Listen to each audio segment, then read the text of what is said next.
हितेश पोद्दार है और हितेश पोद्दार जी एक विशिष्ट अर्थशास्त्री है। इस उम्र में भी जिन्होंने लेबर एक्टिविज्म श्रमिकों के लिए कार्यरत रहने का एक अपना प्रेरणादायी योगदान जारी रखा है। वो एक कार्यकर्ता भी है, घरेलू कामगारों से लेकर जिन्हें असंगठित कहा जाता है, हम नहीं मानते, हम असुरक्षित मानते हैं, उनके संगठन में वो आज भी सक्रिय है। पर इन्होंने अर्थशास्त्र में विशेष प्रावीण्य प्राप्त करते हुए टाटा सामाजिक विज्ञान संस्था में पढ़ाने का काम किया है और लंदन में किंग्स कॉलेज में भी पढ़ाने का काम किया है, आज भी पढ़ाते हैं।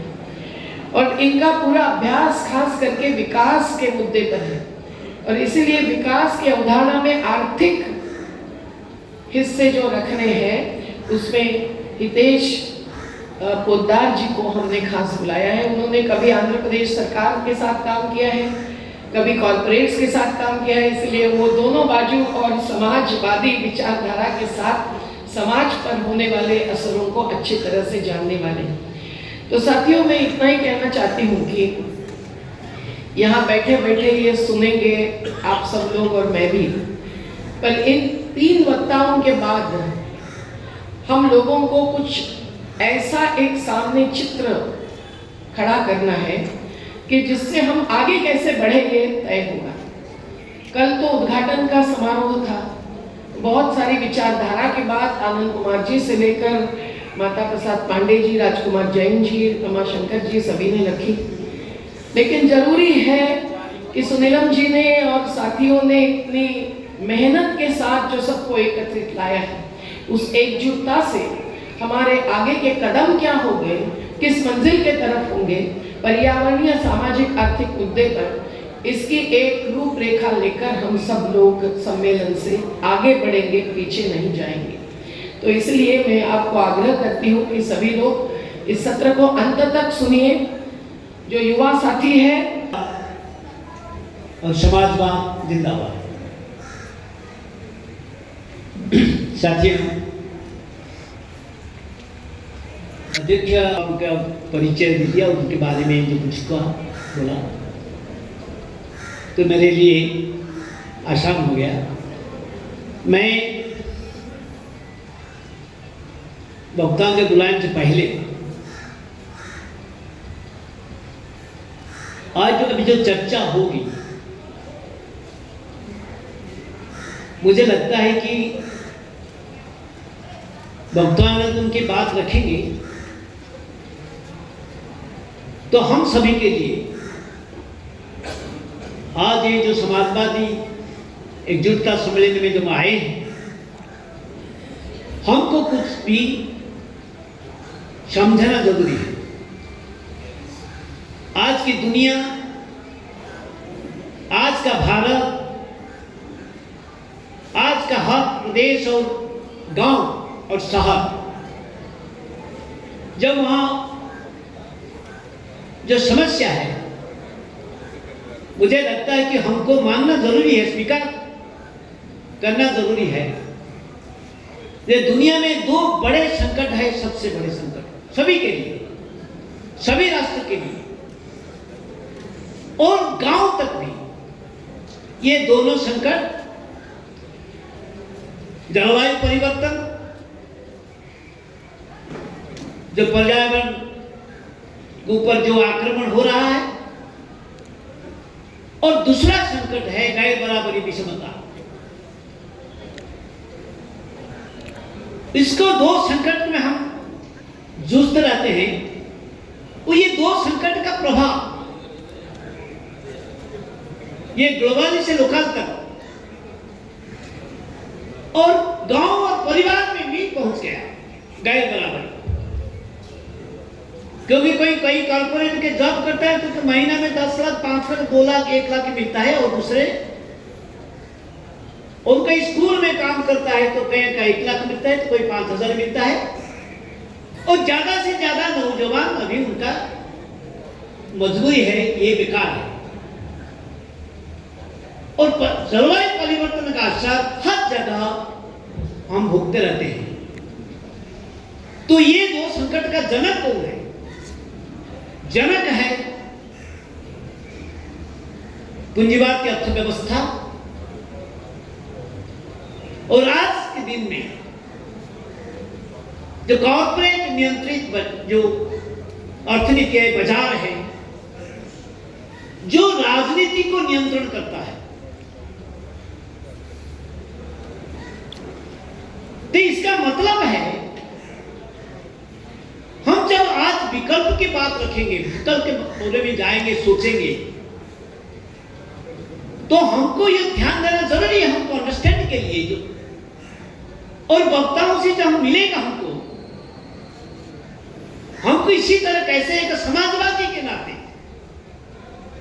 समाजवादी विचार के साथ हम कैसे देखेंगे ये क्राइसिस को, ये संकट को, और इस संकट के खिलाफ दुनिया में हर जगह जहां प्राकृतिक संसाधनों पर आक्रमण होता है, लूट होता है विकास के नाम पर, वहां पर जो जन आंदोलन चल रहा है, और हमारे देश में हर जगह 90 दशक के बाद ज्यादा से ज्यादा विकास के नाम पर बड़ा डैम हो, खनिज खनन हो, शिल्पायन हो, खेती की जमीन से लेकर जंगल तक जो लूट रहा किया जाता है, उसका असर तो जलवायु परिवर्तन के लिए जिम्मेदार है। और उसका जो नतीजा होता है, जो फल होता है, जो विपर्य के सामने होता है, वही भी आम आदमी भुगतना पड़ता है। और ये जो इनइक्वालिटी की बात हम कहते हैं, असमानता विषमता का जो बढ़ता रहता है, तो उसको कैसे आर्थिक नीति कैसे किस तरह होगा, प्रकृति के संसाधन का इस्तेमाल कैसे होगा, तो अभी उसके ऊपर कोई रोक नहीं है, कोई लक्षण रेखा नहीं खींचता जाता है। और अभी दुनिया में, हमारे देश में 2014 के बाद जो मोदी रेजिम, आरएसएस बीजेपी का जो राज अभी है, और बड़े पैमाने पर में, ऐसा नहीं कि पहले नहीं होता था, हमारे देश के राजनीति के दल मेन स्ट्रीम पॉलिटिकल पार्टियां ये पूंजीवादी अर्थव्यवस्था को अपनाए संविधान के खिलाफ, संविधान के 38, 39 जो असमानता को विरोध करना और प्रकृति के संसाधन को कंसंट्रेशन नहीं होगा, ये तो 39 है एक्ट, इसके खिलाफ हमारी अभी विकास की नीति चलता है और पर्यावरण को और खतरनाक स्थिति में पहुंचाते हैं। तो इसीलिए मेरा आग्रह है कि वक्ताओं में भी आग्रह है, अपने बात में समाजवादी के लिए और समाजवाद को विचार के लेकर हम जन आंदोलन को कैसे देखेंगे, कोई दृष्टि में देखेंगे। जब आदिवासी लड़ते रहते हैं अपनी जल जंगल को बचाने के लिए, और ये जो फॉरेन इन्वेस्टमेंट हो, कॉर्पोरेटाइजेशन हो, कॉर्पोरेट लूट के खिलाफ लड़ते रहते हैं, उनको विकास का विरोध बोलते हैं, एंटी नेशनल भी बोल देते हैं। मगर हम सोशलिस्ट, हम समाजवादी, उनको कैसे हम देखेंगे, उनका आंदोलन का हम कैसे मेजरमेंट करेंगे, वैल्यूएशन करेंगे, मूल्यांकन करेंगे? क्या इसमें समाजवादी विचार है, समाजवादी का रास्ता है? जो डॉक्टर लोहिया ने बोला है कि समाजवाद गांधी के सत्याग्रह हो, उसको छोड़कर समाजवाद नहीं हो सकता। तो 27 साल ये दोनों देश में हमारे ये नर्मदा बचाओ आंदोलन से लेकर नियंत्रण हो सकता है, या बर्तुल से लेकर केरल के इंडिया में तो कोर्ट है नागरिक के साथ, उनकी सरकार भी, एक बागमती सरकार भी लोगों के खिलाफ और कंपनी के बुलाकर तो डेवलपमेंट की बात करते हैं, वहां लड़ाई हो रहा है, तो उसको हम कैसे देखेंगे?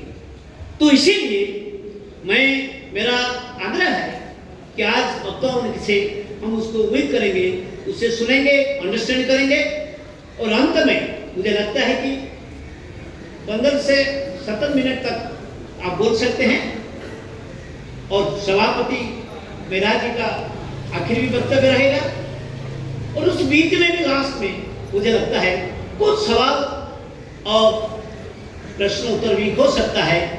मुझे लगता है कि 2 घंटे में हम संपूर्ण करने की कोशिश करेंगे।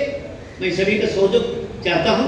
और फिर अभी मैं पहला वक्तव्य देने के लिए हमारा साथी परिवेश विज्ञानी सम्मेलन जी से आग्रह करूंगा उनकी बात रखें।